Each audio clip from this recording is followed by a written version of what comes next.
And it's just misinformation, disinformation, and just another hit job. After President Joe Biden went right around Republicans and signed an executive order to do exactly what Trump says he would do, stop the crossing at the border, make the asylum claims be made in Mexico or source countries rather than in the United States. After Biden did this, Donald Trump gave an interview to Newsmax and completely and totally suffered a meltdown. Trump doesn't know what to do. He's furious. He's angry. He says that what Biden is doing is a hit job. I don't even know what that means. It's an executive order. How is it a hit job? Well, I'll explain that. Here is Greg Kelly with a total brown-nosing softball interview of Trump. Ago, or just left in place your executive orders. What do you think of what he did today? Well, first of all, it's a nothing that he did, and allowing massive numbers of people still to come in, and it's just misinformation, disinformation, and just another hit job. It is a hit job, disinformation, misinformation. Trump's furious, okay? Biden did what Trump said he would do. Biden did what Republicans were about to do until Trump said, no, pretty please don't do it. Let me do it when I'm the president so I can get credit. And now Biden did the thing. And the reason Trump hates this is he wants a problem to solve. He wants to have the issue that will linger so he can say, vote for me and I will fix it, because Biden won't. Only I can fix it. To the extent that you consider this a fix, I don't really, but to the extent that you consider this a fix, Biden did it. And so now what Trump is relegated to saying is it's a hit job in the sense that it's an attack on me and it's not really going to solve the problem. Okay, Biden did the thing I said I was going to do, but Biden did it in a way that won't really solve the problem. It's all he has left. It's all he has left. Here is Trump refreshing the line that migrants are poisoning the country, which is old school xenophobic language. It's a terrible, terrible thing that's happened to our country. And they're coming in from prisons and jails. They're coming in from mental institutions and above that, insane asylums. And you have a lot of terrorists coming into our country. And it's a terrible thing that he's doing. He's poisoning our country. So there you go. By letting people in, Biden is poisoning the country.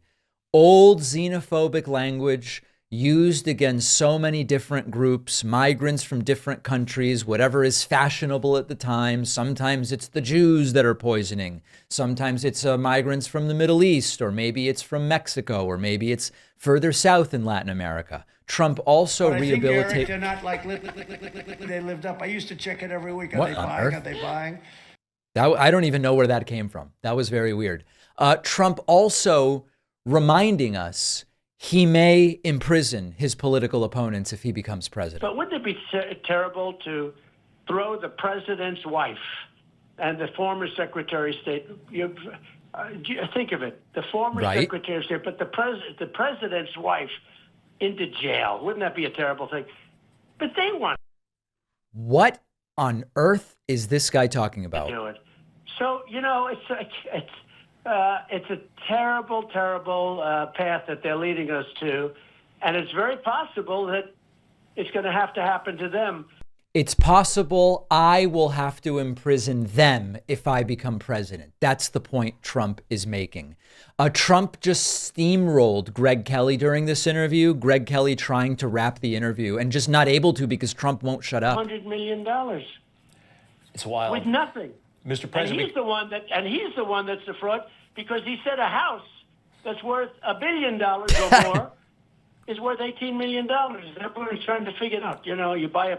So Greg Kelly desperately trying to wrap up the interview, and he can really barely get a word in, and this continues. Somebody else other than me, they'd say, wow, what a job.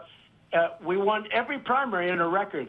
We beat her in her state, South Carolina, where she was governor, by record numbers. If you look at the kind of numbers we got, they're incredible. And you're right. Some people would be very disappointed if I chose her, and possibly some people would be, fine. But I beat her by a lot. I mean, she was the last one in. And as you can see, Greg Kelly desperate to try to talk, but he is unable to do it. And then finally, in case you were wondering, as the interview finally comes to a close after insults and xenophobic statements and threats to political enemies, eventually Greg Kelly is able to wrap up the interview. And he reminds us he just loves Trump. That was pretty cool, huh? Love talking to him. Hey, I love the guy. What can I tell you? And I'm upfront about it. I can't believe that so many people pretend they're neutral on this contest, on this race, yet lean one way or the other. You will always know with Greg Kelly where he stands. He loves Trump. And despite giving the guy a complete and total softball interview, Trump couldn't get away from the threats to his political enemies. Trump couldn't get away from saying migrants poison the country. And Trump certainly couldn't get away from saying that what Joe Biden is doing, despite being exactly what Trump planned to do, is bad and it won't work and it's a hit job. If you think Trump reacted negatively to Joe Biden's order at the border, we'll take a quick break here from a sponsor or two. Just wait until you hear what other Republicans had to say. Look no further for the perfect Father's Day gift. Our sponsor, Ridge Wallet, is giving you up to 40% off for Father's Day. It's a gift he can actually use. He'll actually appreciate it. I've had a Ridge Wallet for years now, long before they became a sponsor. I use it every day. I love the slim design. Ridge's RFID blocking wallets help to protect your personal information from digital thieves. There's over 50 colors and styles to choose from, something for everyone. If you want to see what other people are saying about Ridge, there are over 100,000 five-star reviews, and it's not just wallets. Ridge has key cases, rings, phone cases, backpacks, luggage, everything you need to keep your stuff safe. If you don't love your Ridge product, you have up to 99 days to send it back. If you're like me, sort of rough with your things, don't worry, because Ridge has a lifetime warranty, and that is important for a wallet. Get up to 40% off all Ridge products for Father's Day. Go to ridge.com/Pacman. The link is in the description.